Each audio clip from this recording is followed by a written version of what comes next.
నేను ఒక మాట చెప్పదలుచుకున్నా. పవన్ కళ్యాణ్ గారి పైన ఇవాళ ఇంత ఎందుకు చేస్తున్నారంటే హిందూ ధర్మం పైన మాట్లాడడమే చేసిన తప్ప పవన్ కళ్యాణ్ గారు. హిందూ ధర్మం పైన పవన్ కళ్యాణ్ గారు మాట్లాడడం చేసిన తప్ప దేశం గురించి ధర్మం గురించి మాట్లాడుతుంటే అవాకులు చవాకులు పేల్చడం మీ తప్ప. నిన్న మీడియా వాళ్ళు మీరందరూ ఉన్నారు కదా, వీళ్ళందరూ లెఫ్ట్ వింగ్ కాదా? తులసి చంద్ ఎప్పటికీ మాట్లాడదు. దాని తర్వాత నాగేశ్వరరావు ఎటువంటి వ్యవచారాలు మీరు చూడండి అన్న. మీరు నాకు ఏ క్వశ్చన్లు అయినాయండి, నేను మాట్లాడతా. దాంట్లో మెజారిటీలో కూర్చున్న వాళ్ళందరూ మెజారిటీలా, నేను అనేది మెజారిటీ లెఫ్ట్ భావజాలం ఉన్నోళ్ళు కాదా?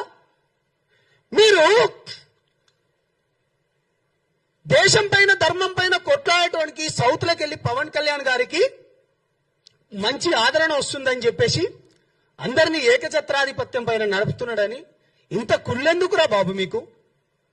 నువ్వు హెరిటేజ్ లను దాడి చేస్తున్నావు, చేసుకోరా భయ్, మాకేముంది? నువ్వు ప్రొఫెసర్ నాగేశ్వరరావు ఆంధ్రప్రదేశ్ లో అక్కడి నుంచి పంపించానుగా. ప్రొఫెసర్ నాగేశ్వరరావు మీ దాంట్లో మాట్లాడుకుంటూ కొంతమంది చెప్పిండ్రు కదా, పోలీసు వాళ్ళు వచ్చిండ్రు అనుకుంటే మీరు ప్రాంతాల మధ్య రెచ్చగొడుతున్నారు కదా. బుద్ధున్నారా వెదవల్లారా? పోలీసు వాళ్ళు వచ్చినట్టు ఒక్క రుజువు చూపియండి రా. నేను తెలంగాణ బిడ్డనరా, నేను కట్టర్ తెలంగాణ వాదిని, 100 కేసులైనని. మీ పైన ఏడైనారా? మీ ముండామో పిల్లారా, మీ పైన కేసులు ఏడైనాయిరా?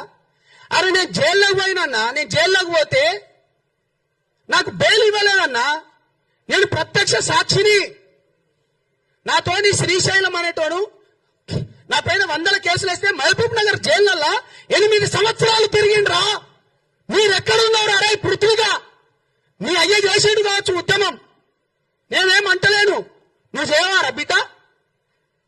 అరే పాశం యాదగిరి అన్న, ఏం మనిషిరా అన్న నువ్వు? 5 పెళ్లిళ్ళు చేసుకో, నిన్నెవడు చేసుకోవద్దన్నాడు? రాజ్యాంగబద్ధంగానే చేసుకున్నాడు గారా. ఏంద్రా ఈ పెళ్లిళ్ళ గోల? ప్రతిసారి ముండా కొడుకులకు అరే మొగోడు చేసుకున్నారా పై బాగా అర్థం చెప్తున్నా, తెలంగాణ ముచ్చట్లే చెప్తానా.